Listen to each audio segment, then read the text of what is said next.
Got a question asking if an owner can't sell their property because they have a renter in possession of that property. Hi, my name is Rob Wells. I'm the landlord warrior on TikTok and YouTube. Please feel free to like, share, and subscribe to our videos. Now, this question is in response to, one of the videos we posted about, it was a repost actually from a year ago, about selling property is not just cause under the Tenants Protection Act of 2019. California's statewide eviction control statute.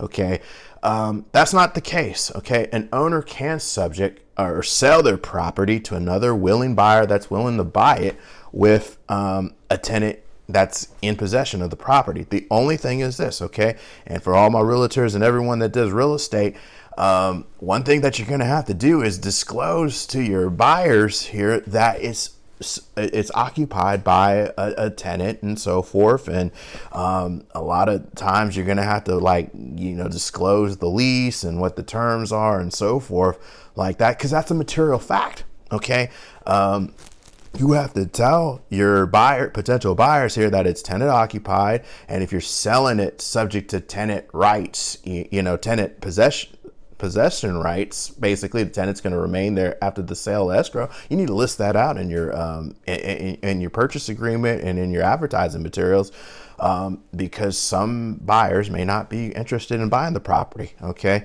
that doesn't prevent a landlord or owner of residential property from selling their property with a tenant occupying it, but they're going to have to disclose those facts, and buyers are going to have to be willing to accept purchasing the property with a tenant in possession. Okay, now if the expectation is a seller of property, we're going to have this property vacant, free and clear of any tenants, you best, before you even list the property or even think about drawing up a listing agreement, figure out if you can terminate that tenancy lawfully to facilitate that sale, if that's kind of your intent, because you may be in a situation where you're subject to just cause eviction, where you can only terminate a tenancy for several different reasons under the law or under your local municipal ordinance.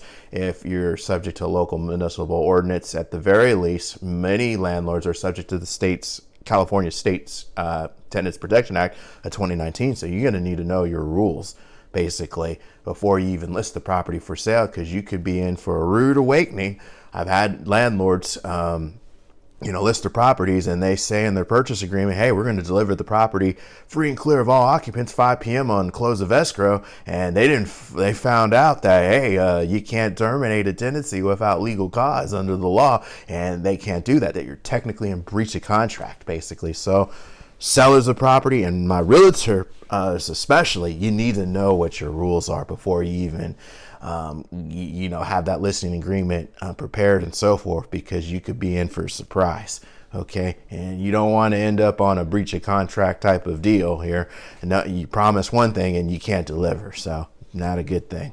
All right, so listen, if you are contemplating selling your property and you have tenants in possession of it, and you want to know what your rights are to terminate that tenancy, or if you're in the middle of negotiating, like a buyout of a lease or anything like that, you're in the Northern California area, feel free to reach out. We might be able to help out. You can go to our profile and book a free case review session to talk about these things. There'll be a couple of questions on our website to book that case review that we'll see if we're a good fit or not.